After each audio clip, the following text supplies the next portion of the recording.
framed it in this speech to Sacred Heart, and the way you brought in all the issues. It was fabulous. Thank you. Oh, thank you so much, Tsisti. Thank you. And thank you, Zukiswa, for organizing it. Oh, always a pleasure. And the venue also. Thank you very much to Church of Books and Goethe Institute, as always, and of course, University of East Anglia, who brought you here. What are you doing here, apart from coming to see me? I'm having fun. I'm engaging with participants in a short story workshop and reading their work, really being impressed by the amazing talent and the wealth of stories we have. And I'm doing this as the International Chair in Creative Writing of the University of East Anglia Creative Writing Department, because they have a new program of international chairs throughout the world. So over 5 years, they will have this program in the 5 regions of the world. And fortunately, the African region was the first one to receive the funding, and so here I am. And you are the first chair. Congratulations for that. And what events are you doing with this, with your chairpersonship? Yes, we've had several events this year already.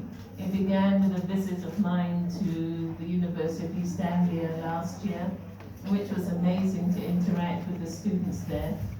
And it was really hopeful because the kinds of discussions we had were really just discussions of person to person with all the facts, you know, neo-colonialism, colonialism, all of that trimmed away. So it really made me see that there is a world in which we can live without those issues. And I was really happy to be experiencing that with writers, because what people write is what frames how people think. And so it really made me feel that there is hope. Okay, change is slow, but I feel definitely with programs such as this, that change is going to come. Then we had Namibia in March, where we worked with a festival in Namibia, the Dok Festival, and also with writers in Namibia. And we had a similar kind of situation with a workshop there. And in July, later on this month, I will be in Zimbabwe talking to writers in Zimbabwe, and this is drama. April, there was another workshop in Uganda, and in September, we will do children's literature in Botswana, which is hugely exciting that an institution like the University of East Anglia is now promoting children's literature on the continent. It's so important, and we don't have enough, and what we do have is not accessible. So one of the conversations that I had with Jean when we were planning this program, Jean will speak later, yes, then Jean will be introduced to you, was the need to have product, so that we don't think that we go and we have these wonderful times talking to each other about our work, and we go home and we forget it. If we are working, we have to have something to show for it, and we have to have something to give the world. And so we are hoping that we will get collections of short stories, one out of Namibia.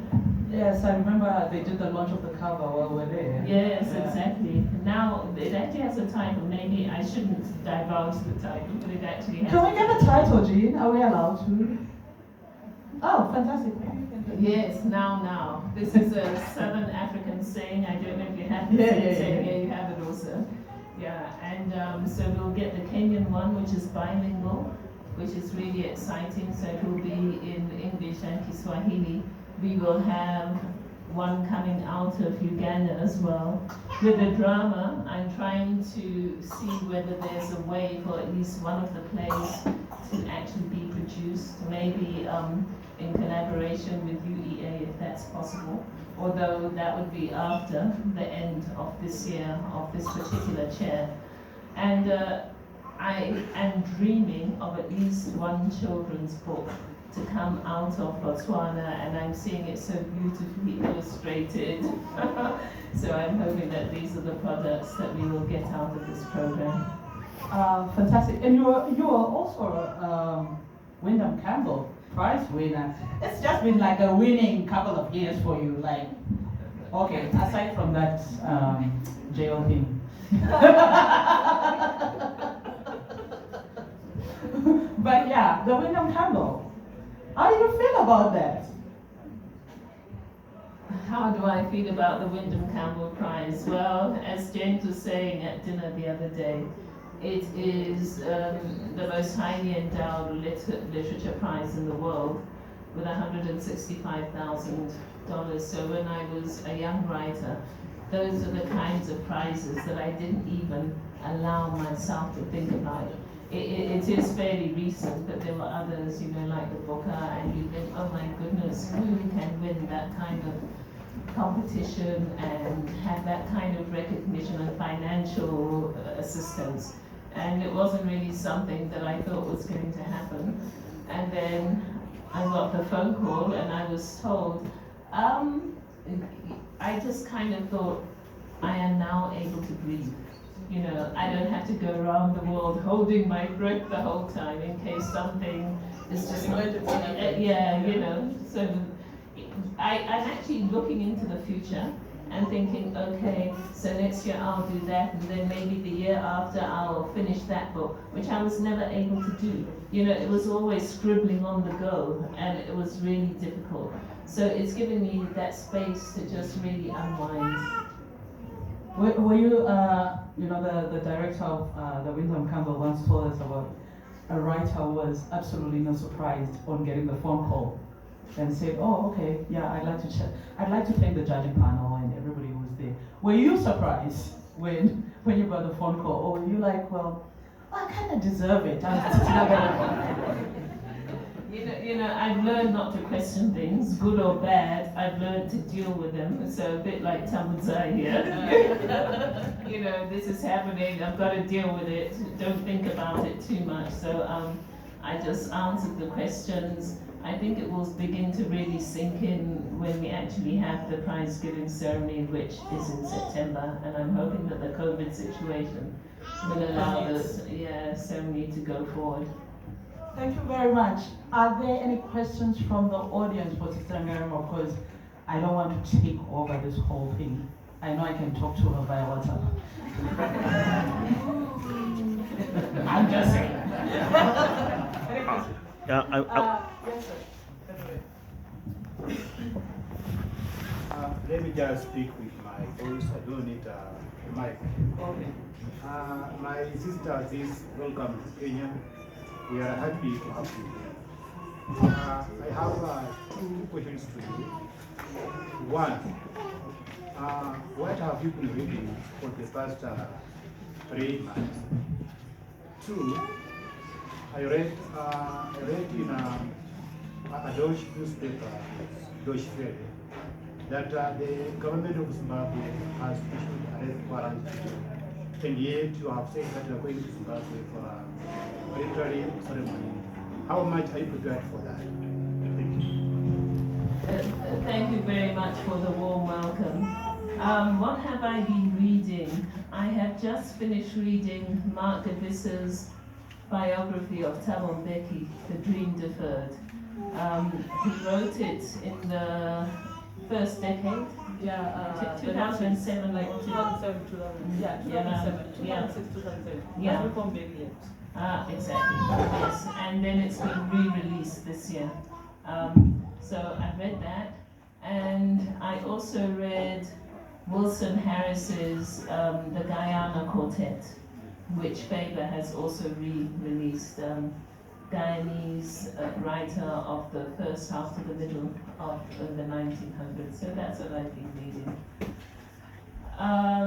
Yes, about this warrant of arrest. Well, that warrant of arrest was issued because I did not appear for a court hearing on the 27th of June. And I was abroad at the time. The court had been informed about this, but it was necessary to keep that appointment, and so it was clear that I wasn't going to attend. So it is possible for the court to issue a warrant of arrest which will not be acted upon immediately, pending my showing that I respect the court by going to show my face when I arrive and to apply to have the warrant cancelled. And if I do that, the warrant should be cancelled. If I don't show my face, but they hear that I'm roaming the country, then they might get upset and actually act on that warrant. It's happened to me before, on other occasions when hearings were heard when I was not in the country, and I was able to have the warrant of arrest cancelled. So I anticipate it will be a similar situation.